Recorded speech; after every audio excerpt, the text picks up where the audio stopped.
Hello, two people watching now.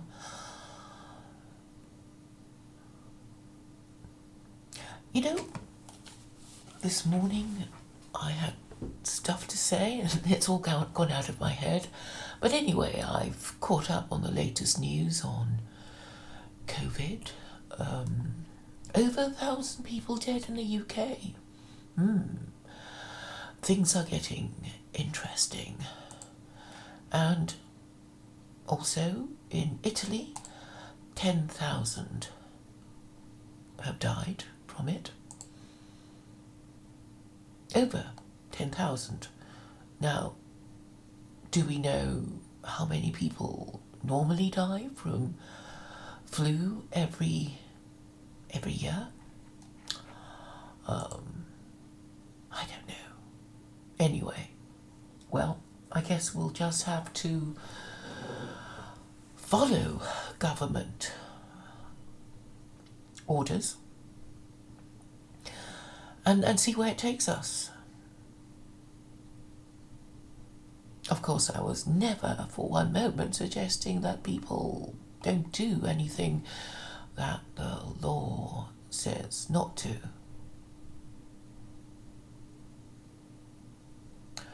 I'm not quite sure about the pattern of the figures. I suppose it's always alarming when it's doubled, but I'm not sure how they have predicted how the figures are likely to go. They're going to double and double for a bit and then flatten out. I'm not really sure. Is there a good article on it today? I guess I'll have a look while people gather round.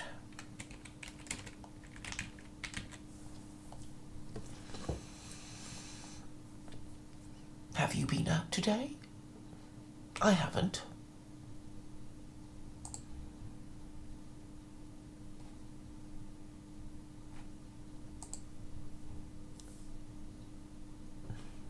The other item of news that I heard was that bankruptcy laws are being relaxed. The other news I have is, well, today it was brought to my attention that the South Americans are poo-pooing the whole thing. The Mexicans, life as normal, and the Brazilian Prime Minister is keeping it reasonable. I know in Northern Europe, Sweden is not being unduly alarmist about it. Let's have a look at the figures for Sweden. It's when these things happen that you think, thank goodness different countries. Well, thank goodness there are different countries, and different countries are doing slightly different things. So we actually get more information rather than everybody doing exactly the same thing.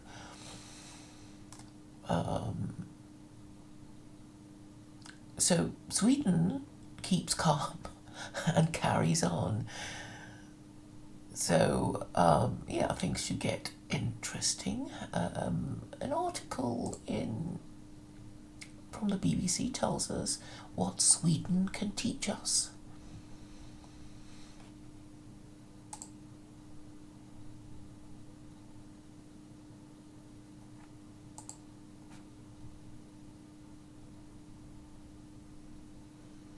Oh, those of you in the chat watching, do post something.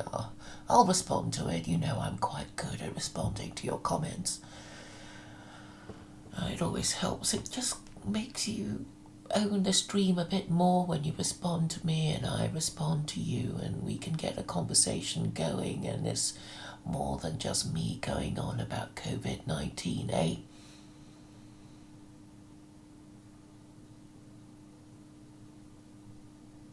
So we have Swedes are used to living alone, following rules and championing innovation. How much will these social norms help during the coronavirus crisis? Is it very long? I don't want to read it all to you. Goes on a bit. I suppose it's mostly speculation anyway. Let me try and pre-digest all these many paragraphs for you. Basically saying we have a lot of single people living in Stockholm, and that could slow the pace a little bit, so big families will hasten the spread of coronavirus, which is why Jews are getting more of it, but then Jews would get their herd immunity sooner than those of us living alone and never seeing anybody. So, well, we don't know really. We don't know, do we?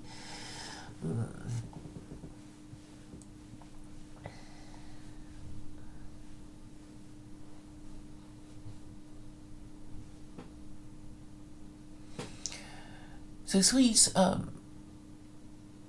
already... it's the norm in Sweden to avoid sitting close to others on public transport, and unusual to strike up small talk with strangers in shops or cafes. Not a very friendly lot, are they?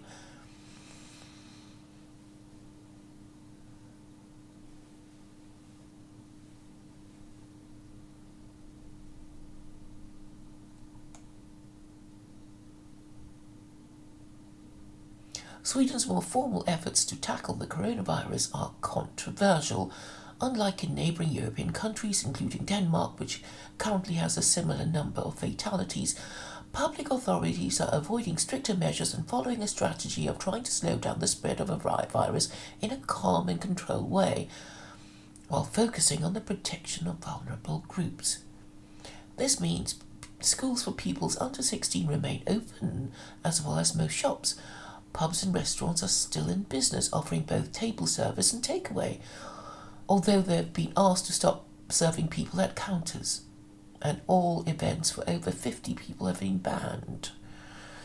The government has asked people to follow authorities' advice and take voluntary collective responsibility for slowing the spread of coronavirus. This includes working from home where possible, especially in the capital, self-isolating if you're sick or over 70, and avoiding all non-essential travel. You can almost say that in your sleep now, can't you? We who are adults need to be exactly that, adults, not spread panic or rumours, Prime Minister Stefan Löfven said. No one is alone in this crisis, but each person has a heavy responsibility. The public's response so far is largely indicative of the nation's long-standing confidence in the state. A majority of Swedes watched and approved of his speech and believe the country can tackle the crisis well, according to a polling company.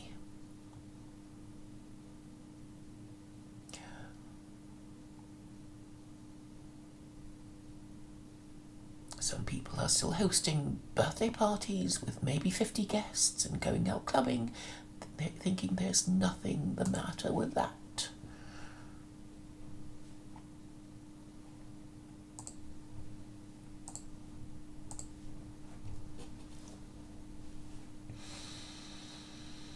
So, I don't know. It'll be interesting to see Pakistan, India, of course China leads the way in this pandemic. America, well, I guess if you live in a particular country, it's more interesting. And the more kind of nonchalant approaches of the South American countries.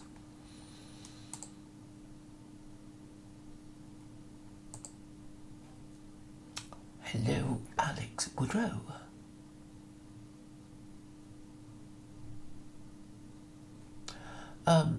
Alex, I think there is some kind of who says he has tried to post a comment on another video of mine. I don't really censor anyone, but I know that there's some algorithms that prevent comments containing certain words from appearing or something. So I just keep trying and playing around with the words until finally it gets through. I'm not one for censorship.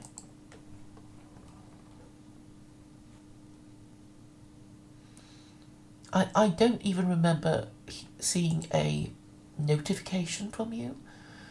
So yes, do please keep trying, and eventually it'll get through, I suppose. I mean, sometimes just by trying to get round it, you understand the system better. I always find that, when I've been banned or in Facebook jail or whatever, you learn another rule of this, thing that you're trying to use. So I guess it's not all bad. And obviously, the people who are banned the most will be most familiar with the rules and the behaviour of YouTube or Facebook or whatever. So were you trying to post anything naughty, Alex?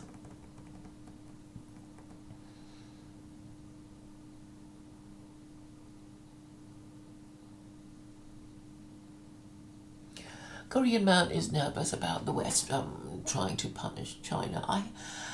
I think people are just angry and upset, and they say a lot of things, and of course there's a lot of unstated political agendas. That there'll be the people who don't like immigration, and they'll think, well, it's a great time to talk about shutting down our borders and kicking these diseased people out, and so, and of course. Actually, America and China are quite intertwined with all the trading, students, tourism, all that kind of thing. So even if there is a final divorce and a Cold War, it'll take a while to, I guess, move out. You need to pack your things before you go, and then you need to decide which you're going to leave behind and which you're going to definitely take with you, and it'll be a process, and it's not going to happen immediately, particularly with the COVID thing, which will slow everything down. So we don't know. I mean, it will be a new world, but I think whichever economy things will change. Whether we like it or not, it'll have to change. And I think the people with the ideas will, well, you have to have an idea first before you think of adopting it. Oh, and of course, I have the biggest idea around. And, I mean, when you think of how indebted, it's not just the West. China's got this bubble, this credit bubble, and I really think secular Quranism is something to offer everyone, Western or Eastern, Occidental or Oriental. And I really think secular Quranism has the capacity to make most of the world agree to certain principles, like warfare, the abolition of usury, and then everybody can start again. It's like the global village has shut down because of COVID-19, and I think it will have a sense of the smallness of the world and how even little things like a flu bug affects the world. And so obviously economics would, banking, financial systems, and of course everybody's going to be terribly indebted after COVID-19 and the relaxation of bankruptcy laws and borrowing to keep people without savings who need to go to work at home. So a major rethink is required, and really secular Quranism remains supreme. I know you all hate it, but you haven't got anything that's fully grown, fully clothed, and fully armed against all challenges. I'm actually in the ironic position of nobody wanting to talk to me because they know they're going to lose the argument. Only you courageous people in the chat, who've spoken to me and who have joined me on streams, well, they get it.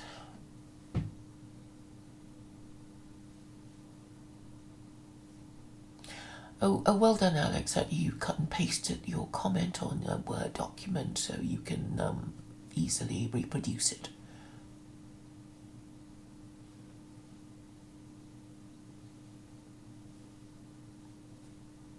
Yes, I'm sure the Chinese will be more robust, simply because they act as one. They follow orders, and this is, this is why it's important to talk about rules and what kind of rules we have to follow, and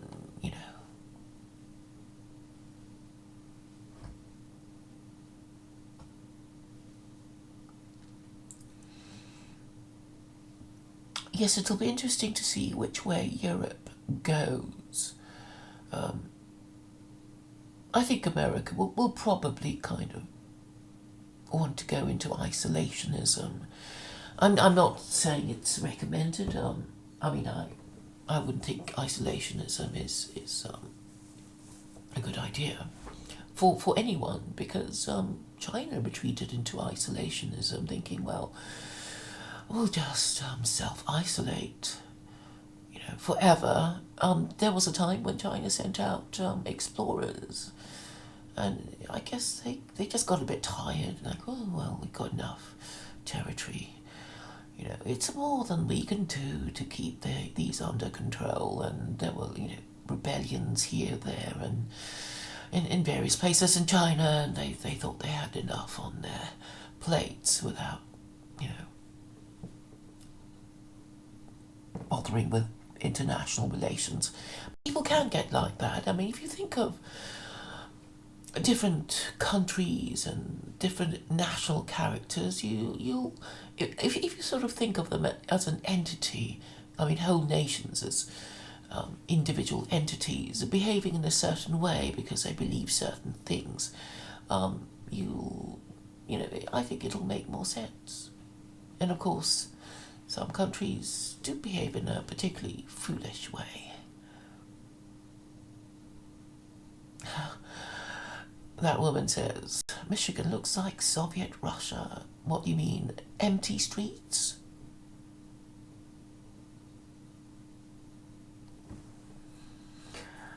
Korean man says, Europe except the UK probably would ultimately be happier to regain sovereignty outside the American liberal order.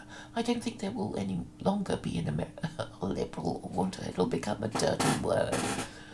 I'm not so anti the EU that I think it's completely useless. I think its institutions could be very useful indeed under the Islamic European Union to administer Islamic European directives. It doesn't have to be, free movement of people, but, with regard to usury and sexual offences and unmarried parents, there could be a certain uniformity that will help the Europeans get their mojo back. So, I'm not necessarily anti-European. Hello, Jen. What are you saying? I'll send you the link.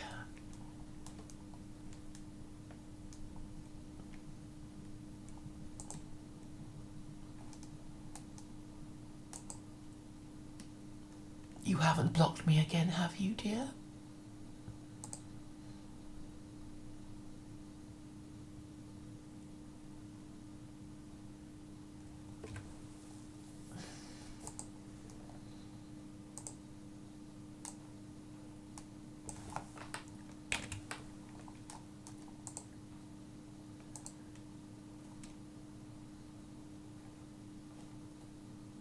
I think I've lost weight, I just sort of feel leaner and firmer and bonier. No, I guess I probably am not that bony at the moment, but you know when you've lost a bit of weight and you think, that's nice, it feels good.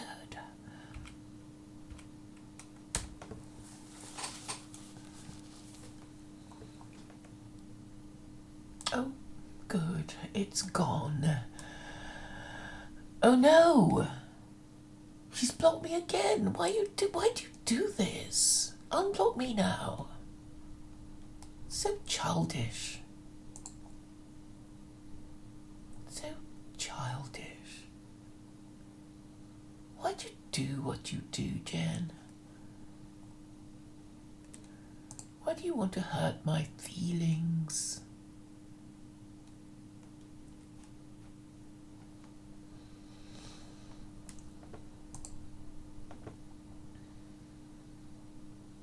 I don't know why my computer is so slow. It's got some update, I suppose.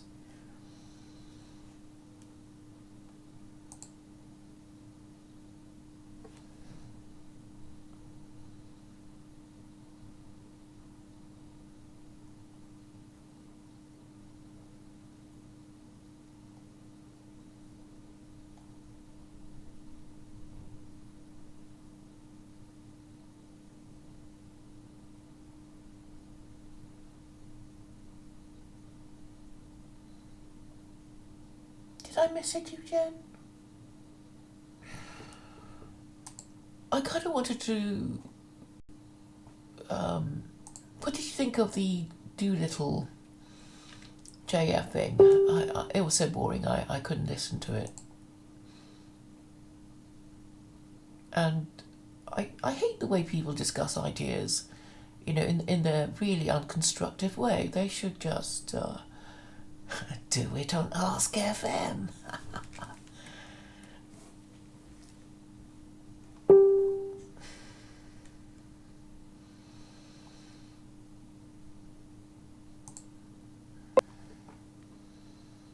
Sorry, my notifications on Facebook are hotting up for some reason.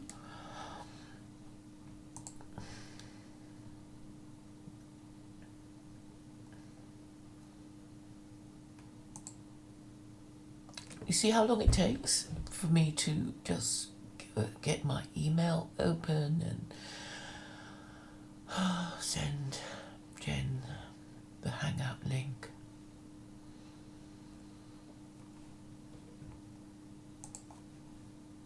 So childish. So childish. At least unblock me now.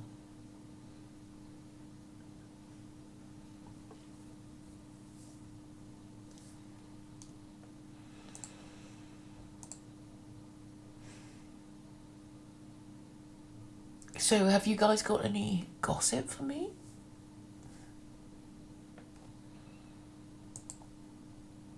Does anybody know what's happened to Gandalf?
How many people in Japan have been affected by COVID? Korean man? I actually haven't been looking at the figures for Japan at all, so perhaps you'd like to tell us.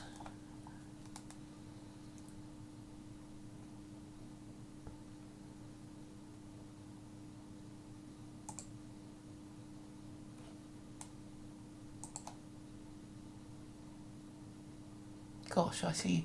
Hundreds of Britons are stranded on a cruise ship where 4 people have died after fellow passengers tested positive for coronavirus. Oh dear.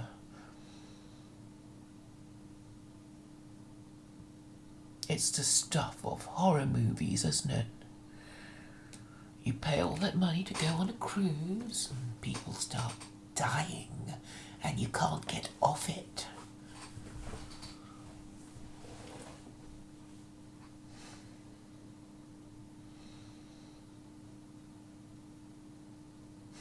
I've got this sort of really silly article, silly headline. How to cut your hair yourself during lockdown? Well, you wouldn't be cutting your hair at all, would you? You wouldn't be doing much to your hair, really. I mean, there is this joke going around that says in 3 to 4 weeks' time, everybody will know their true hair colour. And of course, the men will have grown beards.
You know what? I think I should have restarted the computer because sometimes when you get an update and you don't restart it, it kind of slows everything down, and I forgot to do that. But I want to send Jen the link.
Oh, it's gone.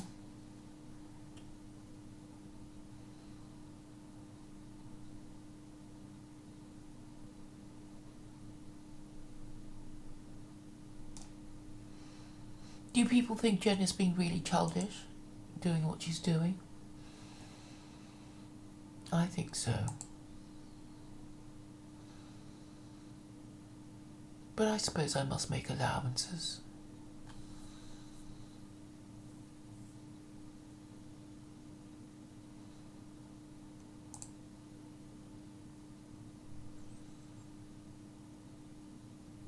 So what's been happening? What's been happening with you guys? I haven't been out today, so I can't really tell you all the stuff all the stuff I know that has happened to me have just happened to me online. So it would be just stuff from yesterday and the day before yesterday.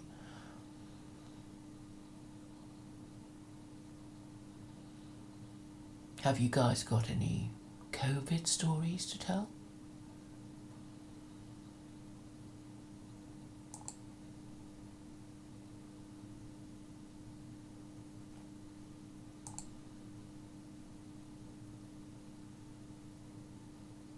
Oh my god, my computer's so slow.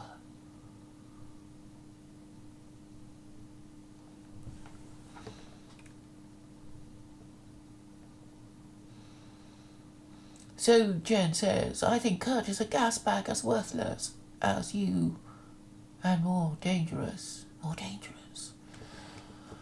Well, Kurt can't explain his own ideas properly, so, well, you can't act on words you don't understand, can you? But I think I'm pretty clear about what I say, and so yeah, I'm more likely to have my ideas acted on simply because my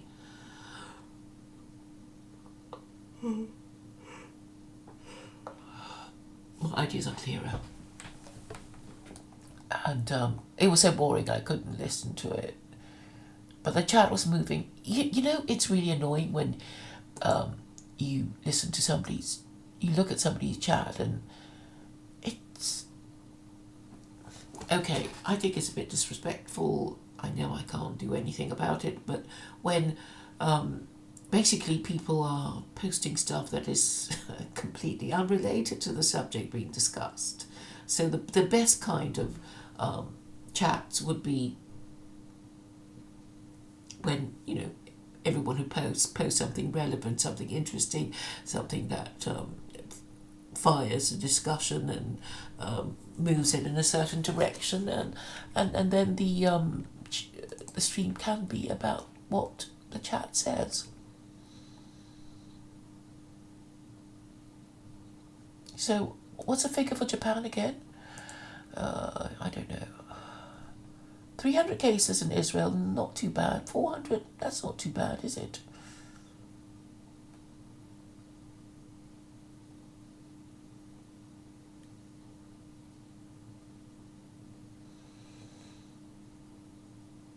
Charlie Hebdo cover. I don't think I can even open a new window to have a laugh at it. So Korean man thinks Japan might be downplaying the figures of COVID-19 victims. I'll have a look at Charlie Hebdo America cover.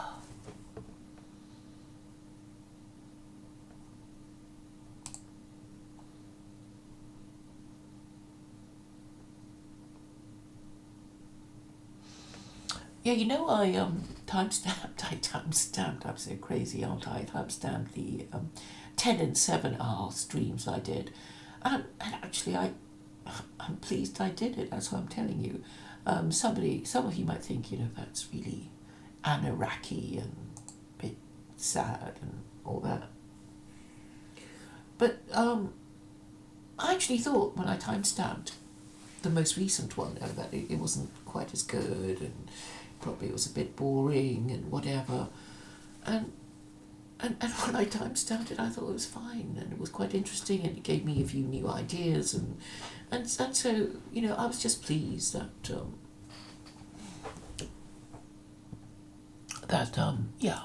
I have been inspired by the people I talk to, and it's a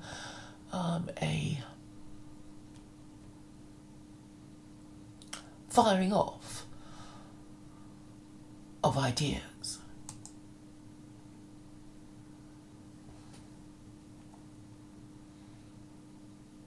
Who discovered Pornhub? Cookies 2050. Oh, Charlie Hebdo.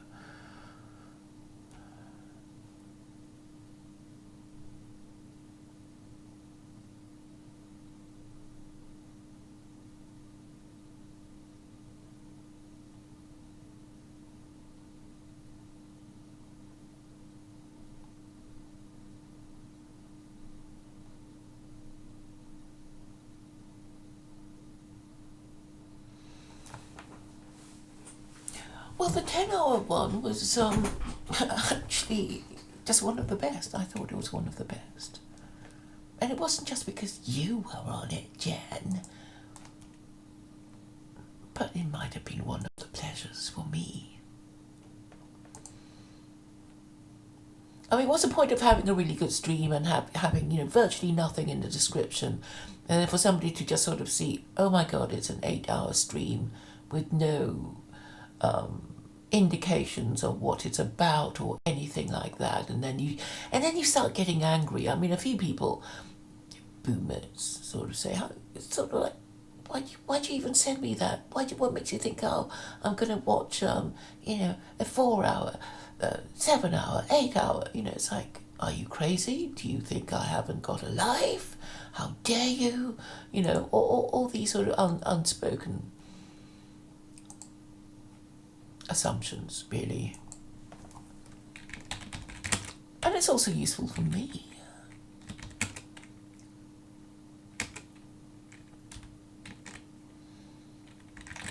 Because I do get some very interesting ideas from the people I interact with, particularly the people who disagree with me. People like Jen, who is my muse. I mean, she's not the only one. I do get male muses as well, but I call them mules.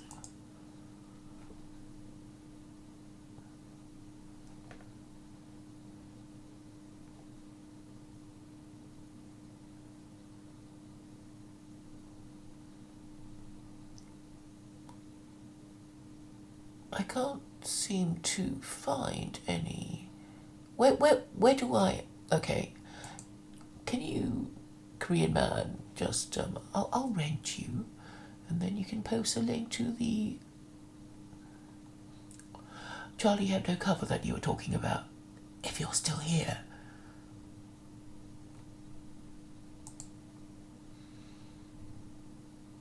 Oh, talking about renters, Jen.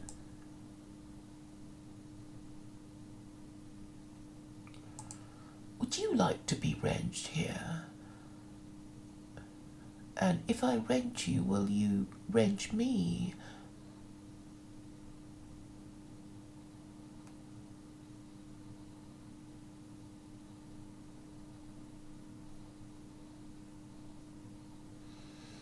Oh, it seems Gandalf is a touchy subject for Jen, who says, "Ask Gandalf what he's up to, lol, I'm not his secretary, go fuck yourselves."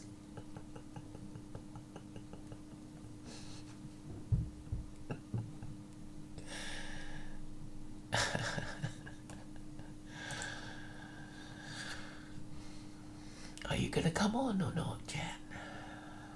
Where's Connobs? I haven't really heard from him today. It's all gone really, really quiet. Do any of you want to come on? Aaron's gone quiet too, hasn't he? I'll send John Vance.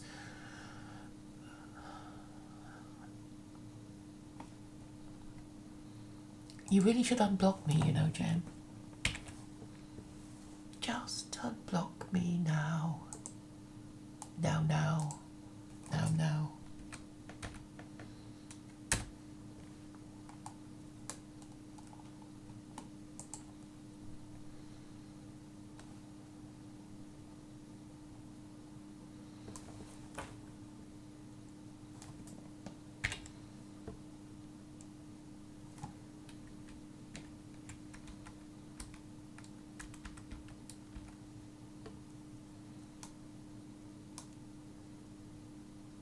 There's actually no one online. So stupid. I'll send Aaron one. God knows what he's doing. You should have just...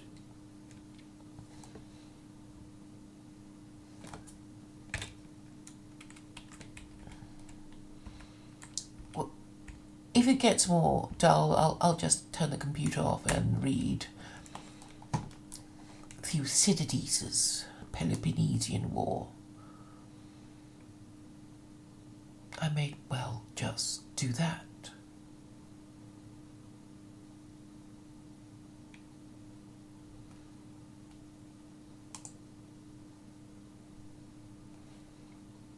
I'll send it to Elliot.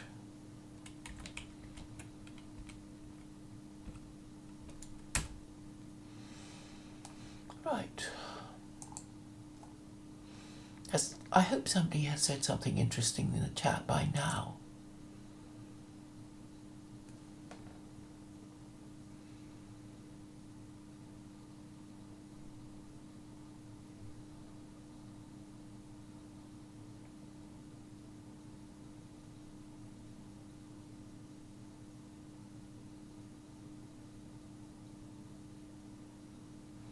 So, Jen, are you going to tell us what happened to Gandalf?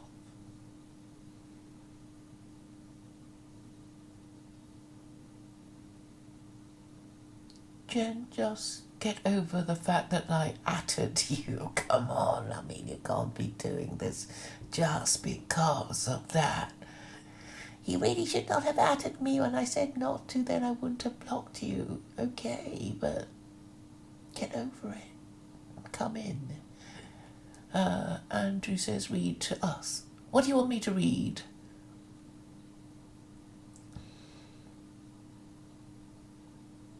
What would you like me to read? Oh yeah, I can. You see, I've got I was talking about Tobermory, the talking cat, with Connobs yesterday. You know, when we were talking about pet owners dating each other. And so I looked it up while I was, because when I do my timestamps, I look up all the references, so I make it as educational as possible. And anyway, there is actually a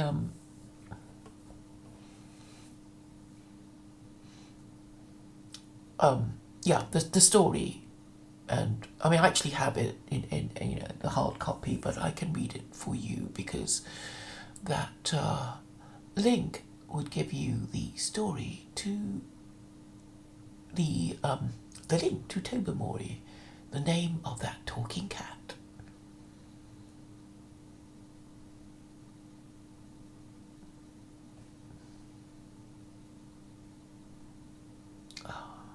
Okay, I have to close my thing again. Just so painful, painful, painful.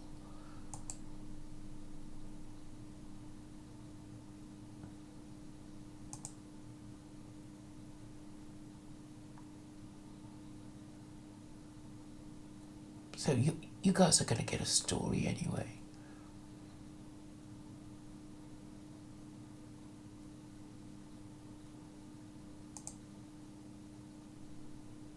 And then I'll probably, if no one joins me, I'll turn the computer off and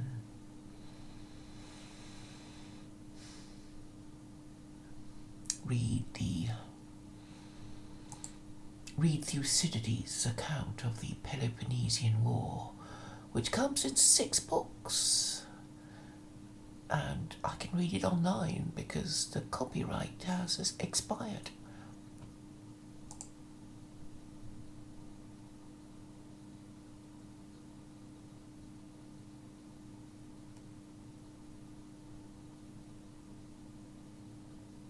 But I trust you're all keeping well, and that you don't know of anyone at all who's ill with even the cold.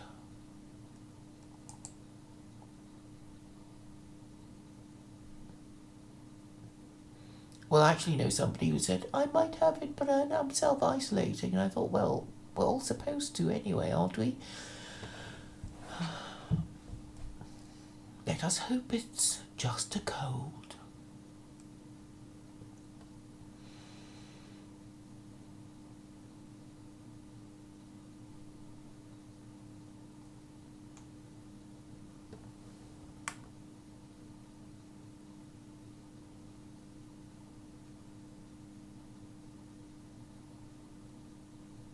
Oh yeah, and because of the conversation I had with Conops, I looked up the UAE, and it's a fascinating country. So maybe Conops and I can talk about it a bit more.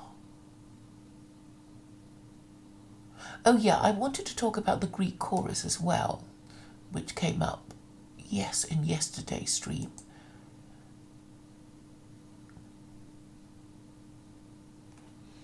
Maybe one of these days I'll have my own radio show. So are you people familiar with the concept? Which of you have seen a Greek tragedy? It's one of my actually favourite forms of drama. I actually do have a taste for Greek tragedy. And those of you who've seen a Greek tragedy will know there is a chorus. So it's just a bunch of people following the characters around and commenting on them, a bit like some people in the chat. So I'll just read out to you the Wikipedia entry on the dramatic function of the chorus, the Greek chorus. And so it goes. Plays of the ancient Greek theatre always included a chorus that offered a variety of background and summary information to help the audience follow the performance. They commented on themes and as Wilhelm Schlegel proposed in the early 19th century to subsequent controversy, demonstrated how the audience might react to the drama. So basically it's telling the audience how, to be sad or happy or angry or whatever. According to Schlegel, the chorus is the ideal spectator and conveys to the actual spectator a lyrical and musical expression of his own emotions and elevates him to the region of contemplation. In many of these plays, the chorus expressed to the audience what the main characters could not say, such as their hidden fears or secrets. The chorus often provided other characters with the insight they needed. Some historians argue that the chorus was itself considered to be an actor. Scholars have considered Sophocles to be superior to Euripides in his choral writing. Of the two, Sophocles also won more dramatic contests. His chorus passages were more relevant to the plot and more integrated in tragedies, whereas the Euripidean choruses seemingly had little to do with the plot and were often bystanders. Aristotle stated in his Poetics, "The chorus too should be regarded as one of the actors. It should be an integral part of the whole and share in the action, not in the manner of Euripides, but of Sophocles." The chorus represents on stage the general population of the particular story, in sharp contrast with many of the themes of the ancient Greek plays, which tended to be about individual heroes, gods and goddesses. They were often the same sex as the main character. In Aeschylus' Agamemnon, the chorus comprises the elderly men of Argos, whereas in Euripides' The Bacchae, they are a group of Eastern Bacchantes, and in Sophocles' Electra, the chorus represents the women of Argos. In Aeschylus' The Eumenides, however, the chorus takes a part of a host of avenging furies.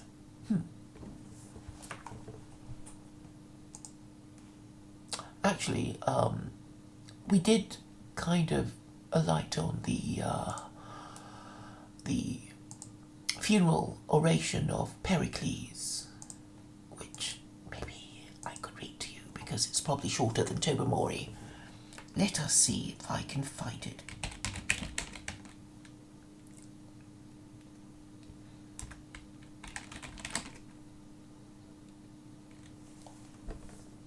I don't think it's too long. It'll be not as long as Tobermory anyway.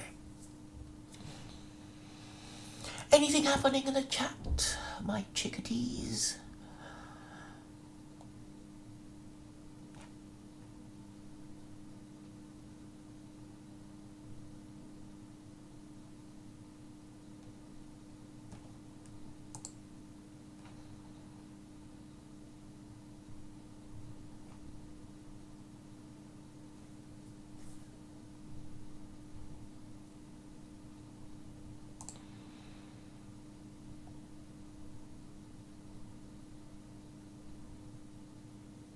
Yeah, I think I've found it, so I'll see if it's not too long.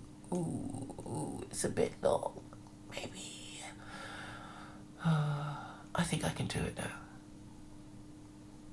I haven't read it before. So, the background is this. Pericles gives a speech to some dead people who lost their lives in the war against Sparta, Corinth, and I forget what another Greek city-state. And obviously it's meant to be inspirational and ennobling and that kind of thing. So I was planning to read it, but since I haven't, I might as well read it with you. I begin. Most of those who have spoken here before me have commended the lawgiver who added this oration to our other funeral customs. It seemed to them a worthy thing that such an honour should be given at their burial to the dead who have fallen on the field of battle. But I should have preferred that, when men's deeds have been brave, they should be honoured indeed only, and with such an honour as this public funeral, which you are now witnessing. Then the reputation of many would not have been imperilled on the eloquence or want of eloquence of one, and their virtues believed or not as he spoke well or ill. For it is difficult to say neither too little nor too much, and even moderation is apt not to give the impression of truthfulness. The friend of the dead who knows the facts is likely to think that the words of the speaker fall short of his knowledge and of his wishes.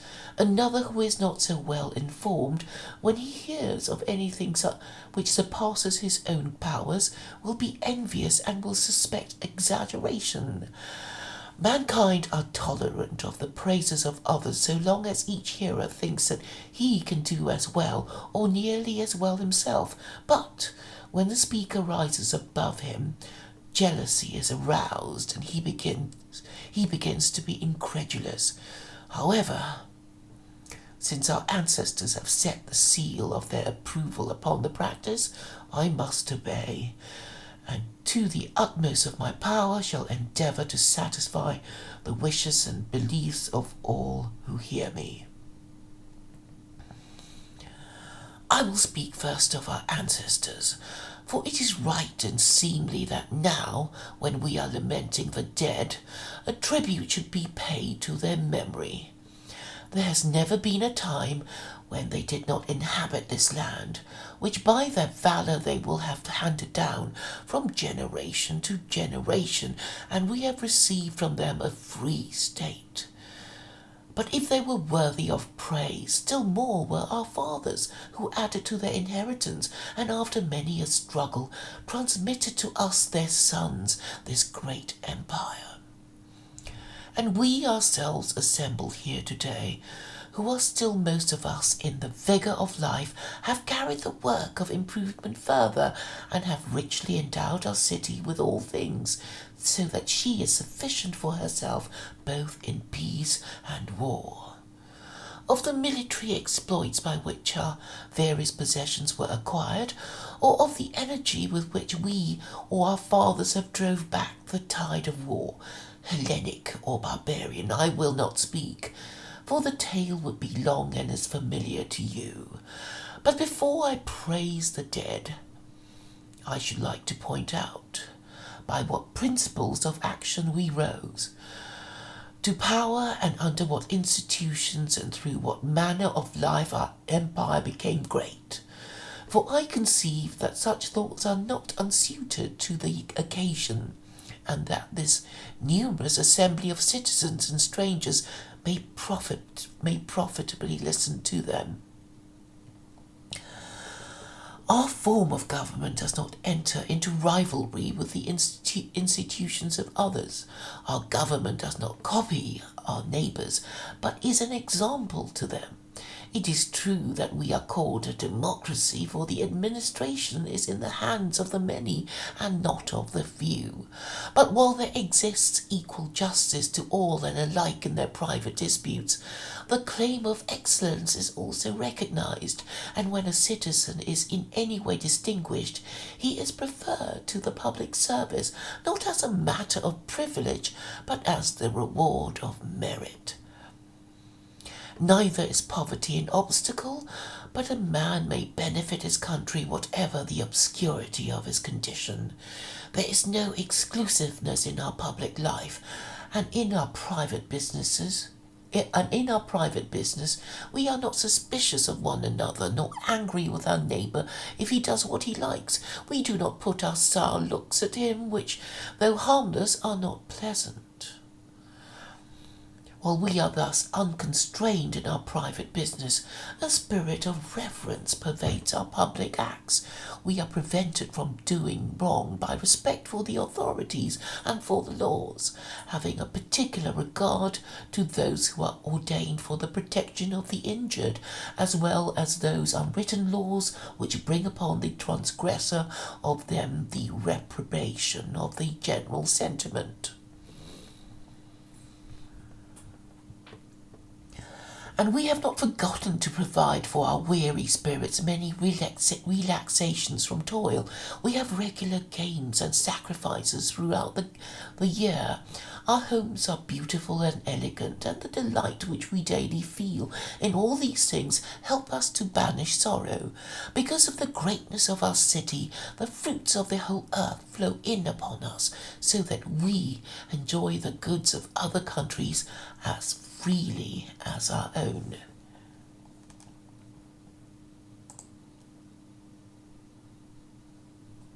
And we have not forgotten to provide for our... Oh, sorry, I've just read that paragraph. Then again, our military training is in many respects superior to that of our adversaries. Our city is thrown open to the world Our city is thrown open to the world, we never expel a foreigner and prevent him from seeing or learning anything of which the secret, if revealed to an enemy, might profit him. We rely not upon management or trickery, but upon our hearts and hands, and in the matter of education, whereas they from early youth are always undergoing laborious exercises which are to make them brave, we live at ease and yet are equally ready to face the perils which they face. And here is the proof. I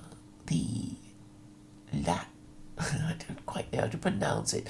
The Lacedaemonians? Lacedaemonians? Okay, I'm going to look up the proper pronunciation of it.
Lacedaemonians.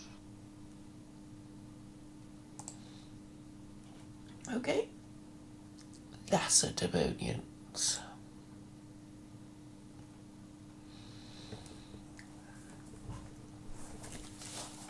The Lacedaemonians come into Athenian territory not by themselves, but with their whole confederacy following. We go alone into a neighbour's country, and although our opponents are fighting for their homes, and we on a foreign soil, we have seldom any difficulty in overcoming them. Our enemies have never yet felt our united strength. The care of a navy divides our attention, and on land we are obliged to send our own citizens everywhere.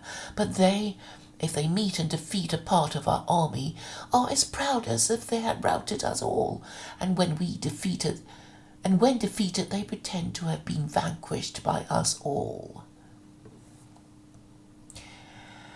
If, then, we prefer to meet danger with a light heart, but without laborious training, and with a courage which is gained by habit and not enforced by law, are we not greatly the better for it? since we do not anticipate the pain, although when the hour comes we can be as brave as those who never allow themselves to rest. Thus our city is equally admirable in peace and in war. For we are lovers of the beautiful in our taste, and our strength lies, in our opinion, not in deliberation and discussion, but that knowledge which is gained by discussion preparatory to action. For we have a peculiar power of thinking before we act, and of acting too, whereas other men are courageous from ignorance but hesitate upon reflection. And they are surely to be esteemed the bravest spirits who, having the clearest sense of both of the pains and pleasures of life, do not on that account shrink from danger. In doing good, again, we are unlike others. We make our friends by conferring, not by receiving favours. We make our friends by conferring, not by receiving favours. Now he who confers a favour is the firmer friend, because he would rather by kindness keep alive the memory of an obligation. But the recipient is colder in his feelings, because he knows that in requiting another's generosity he will not be winning gratitude, but only paying a debt. We alone do good to our neighbours, not upon a calculation of interest, but in the confidence of freedom and a frank and fearless spirit. To sum up, I say that Athens is the school of Hellas, and that the individual Athenian in his own person seems to have the power of adapting himself to the most varied forms of action with the utmost versatility and grace. This is no passing and idle word, but truth and fact, and the assertion is verified by the position to which these qualities have raised the state. For in the hour of trial, Athens alone among her contemporaries is superior to the report of her. No enemy who comes against her is indignant and at the reverses which he sustains at the hands of such a city. No subject complains that his masters are unworthy of him. And we shall assuredly not be without witnesses. There are mighty monuments of our power which will make us the wonder of this and of succeeding ages. We shall not need the praises of Homer or of any other panegyrist, whose poetry may please for the moment, although his representation of the facts will not bear the light of day. For we have compelled every land and every sea to open a path for our valour, and we have everywhere planted eternal memorials of our friendship and our enmity. Such is a city for whose sake these men nobly fought and died. They could not bear the thought that she might be taken from them, and every one of us who survive should gladly toil on her behalf.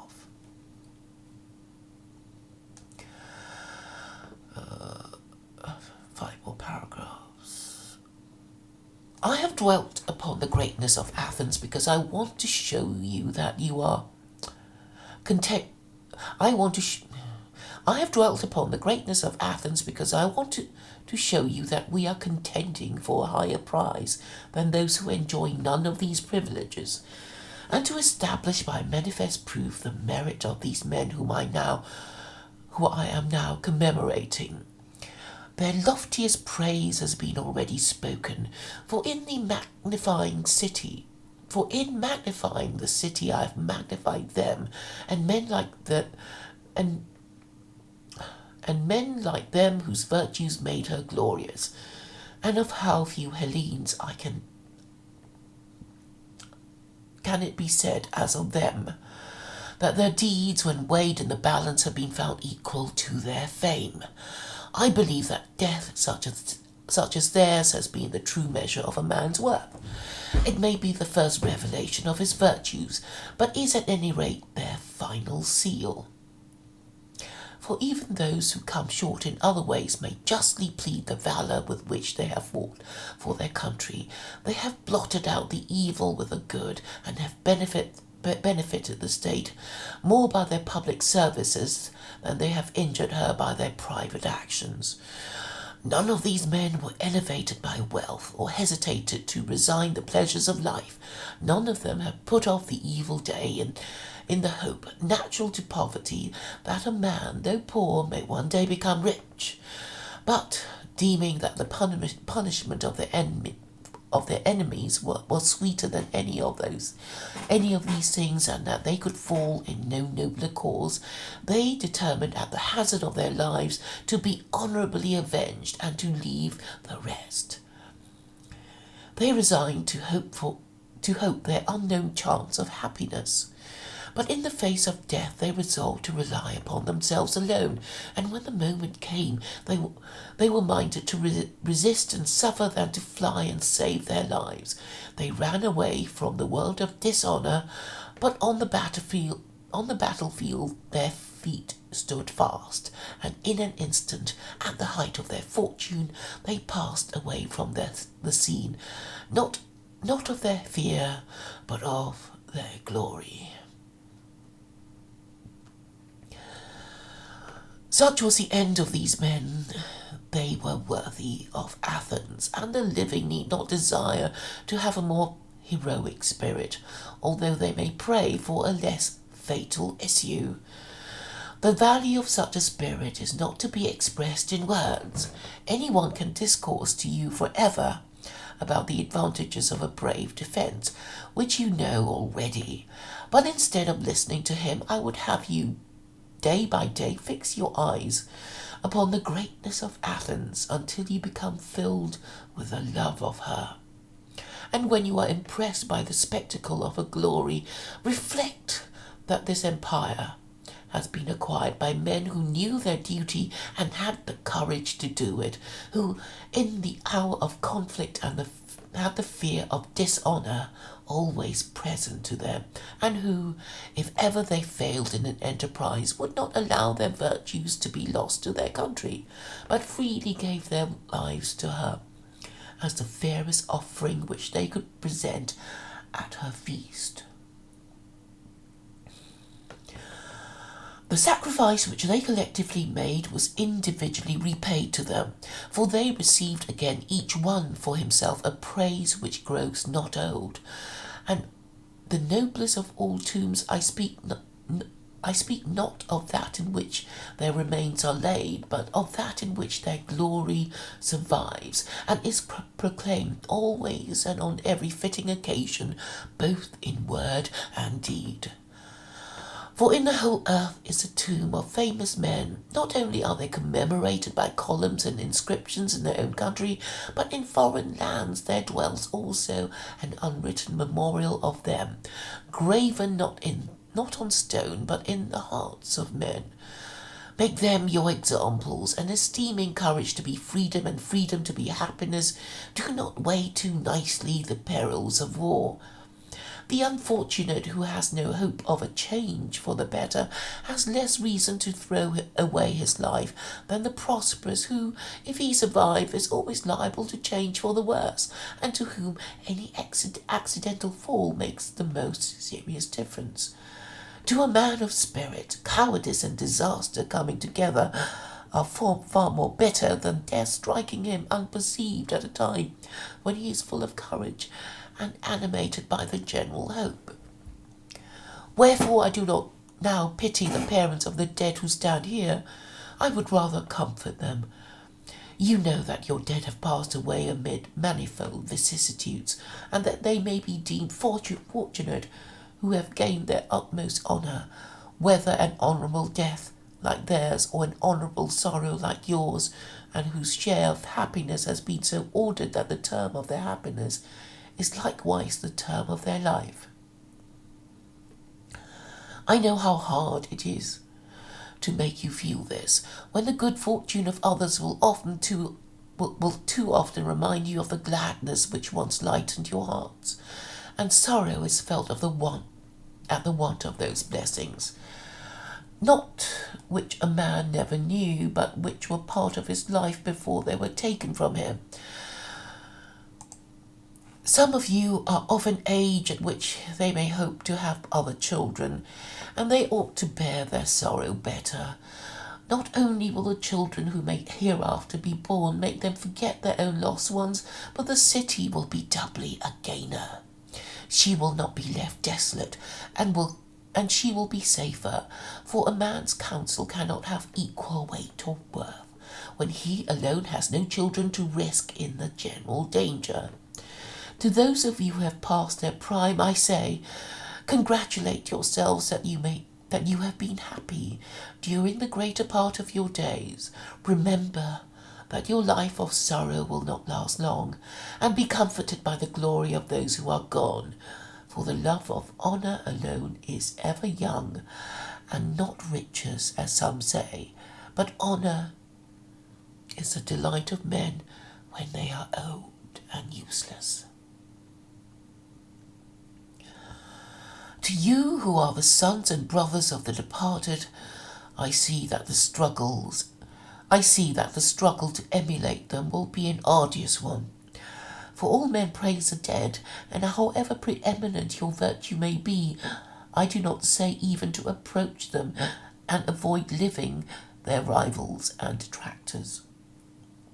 But when a man is out of the way, the honour and goodwill which he receives is unalloyed. And if I am to speak of womanly virtues to those of you who will henceforth be widows, let me sum them up in one short admonition. To a woman, not to show more weakness than is natural to her sex is a great glory, and not to be talked about for good or evil among men. Sorry, I need to read that again. To a woman, not to show more weakness than is natural to her sex is a great glory, and not to be talked about for good or for evil among men. That's interesting.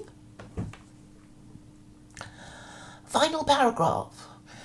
I have paid the required tribute in obedience to the law, making use of such fitting words as I had.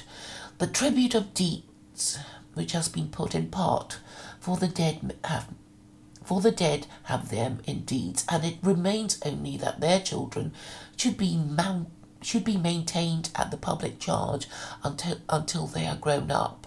This is the solid prize with which, as with a garland, Athens crowns her sons, living and dead, after a struggle like theirs. For where the rewards of virtues are greatest, there the nobler citizens are enlisted in the service of the state. And now, when you have duly lamented every one his own dead, you may depart.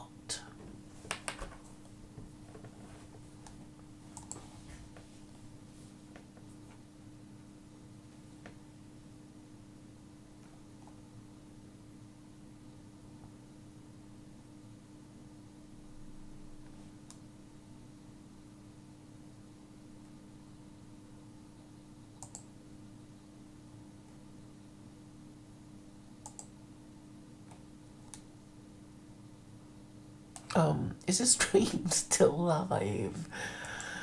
I'm getting an error message. Oh, 9 people watching now. Oh, well, it's okay.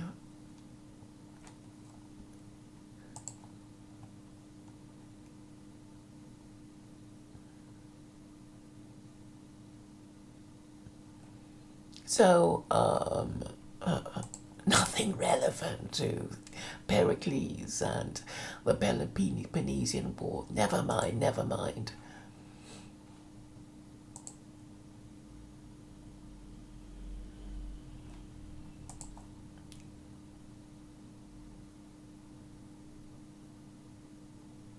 Actually, I kind of need to shut down this stream because I know the computer's going. And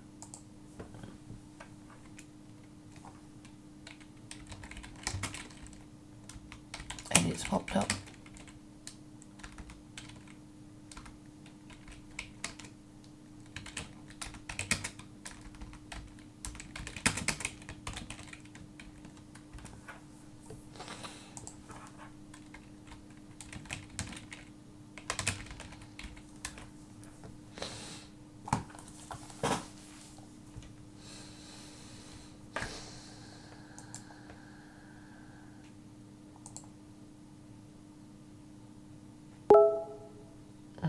He says he will in a bit. Great stuff. Okay, I actually want to make myself a cup of coffee. So I'll play you the intermission music.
Back again.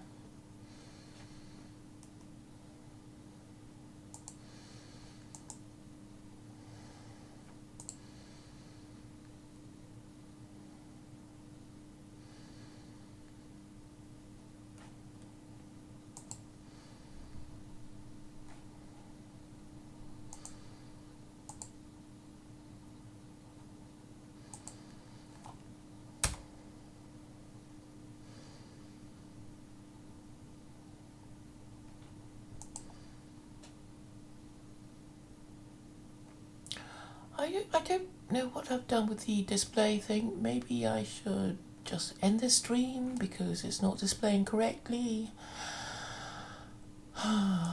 What should I do? There's nobody watching anyway, right? And nobody actually talking about what I'm talking about.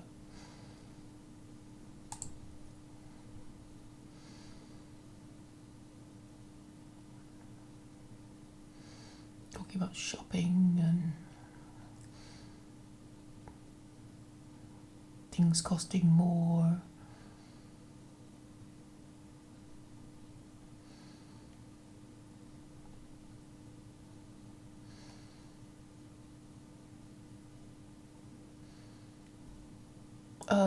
Jen, why would I want to talk about the USA stimulus bill and how, well, obviously it's not a good idea to borrow even more.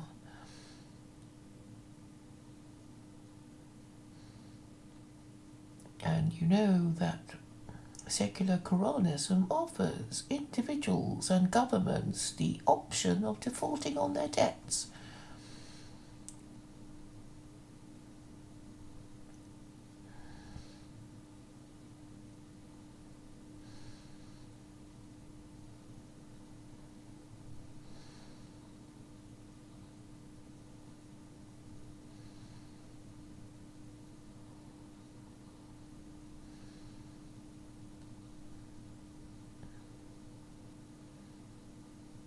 Right, so Jen wants Jay on. Alrighty.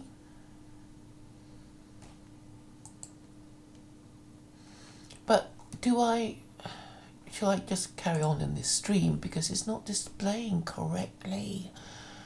I don't know what to do. It says, please try again in a few minutes. How do I try again in a few minutes?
You know what? I think I should just end the stream.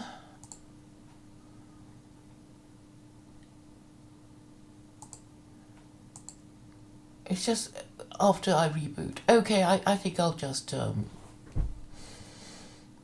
say goodbye for now, turn the computer off, reboot, and hope it gets better.